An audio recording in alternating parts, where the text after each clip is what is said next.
अस्सलाम वालेकुम दोस्तों, मैं हसन नजर आप देख रहे हैं आस्था नजर 7 के अंतर्राष्ट्रीय प्राइम टाइम रिपोर्ट। इस वक्त की सबसे बड़ी खबर आ रही है इस्लामाबाद से, जहां अमेरिका और ईरान के बीच होने वाली वार्ता खतरे में पड़ गई है। ईरान ने साफ मना कर दिया है कि वो इस मीटिंग में शामिल नहीं होंगे। आखिर क्यों बिगड़े हालात, देखिए हमारी स्पेशल रिपोर्ट। ईरान के फॉरेन मिनिस्ट्री ने ऐलान किया है कि वो इस्लामाबाद की इस बातचीत में हिस्सा नहीं लेंगे। उनका कहना है कि अमेरिका एक तरफ शांति की बात कर रहा है और दूसरी तरफ पाबंदियां लगा रहा है। ईरान ने अमेरिका पर इल्जाम लगाने का खेल खेलने का आरोप लगाया है। अमेरिका हम पर झूठे इल्जाम लगाता है और हालांकि हम उनसे सच बोलने के तवक्को भी नहीं करते। इन हालात के बिगड़ने की सबसे बड़ी वजह है समुद्री घटना। अमेरिका ने स्ट्रेट ऑफ हॉर्मुज के पास एक ईरानियन कार्गो शिप को जबरदस्ती रोका और उस पर फायरिंग किया।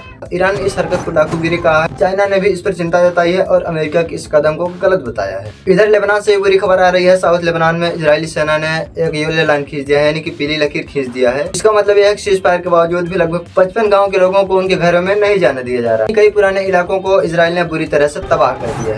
वहीं सियासी मैदान की बात करें तो डोनाल्ड ट्रंप ने अपने सबसे खास सहायकों को जेरेड किशनर और स्टीव विट्कोफ को इस्लामाबाद भेजने का फैसला किया। एक्सपर्ट का मानना है कि डोनाल्ड ट्रंप के दोहरी रवैये की वजह से हालात सुधरने के बजाय बिगड़ते जा रहे हैं, क्योंकि डोनाल्ड ट्रंप एक तरफ बात करना चाहता है और दूसरी तरफ इजरायल के साथ मिलकर चाले चल रहा है।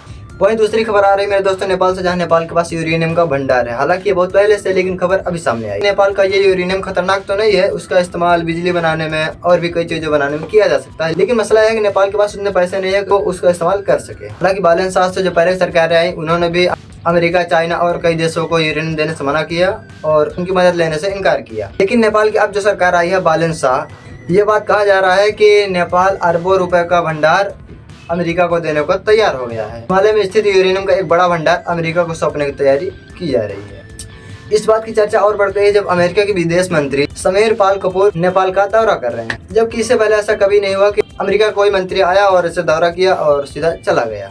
बाकी देखते हैं आगे क्या होता है, क्योंकि अगर नेपाल का यूरेनियम अगर अमेरिका के पास जाएगा तो जाहिर सी बात है ये उसका अच्छा इस्तेमाल तो नहीं करेगा। आखिर में एक और बड़ी खबर, इजराइल ने 2 लड़ाकों को गिरफ्तार किया जिन पर ईरान के लिए जासूसी करने का आरोप है। एक की उम्र बताई जा रही है 21 साल और दूसरे की उम्र बताई जा रही है 19 साल। इनको इजराइल ने गिरफ्तार कर लिया है। बताया जा रहा है कि ईरान के लिए जासूसी कर रहे थे। क्या लगता है वैसे आपको क्या लगता है कि इस्लामाबाद में शांति वार्ता दोबारा शुरू हो पाएगी या फिर यह सिचुएशन कोई बड़े युद्ध का मोड़ लेगी?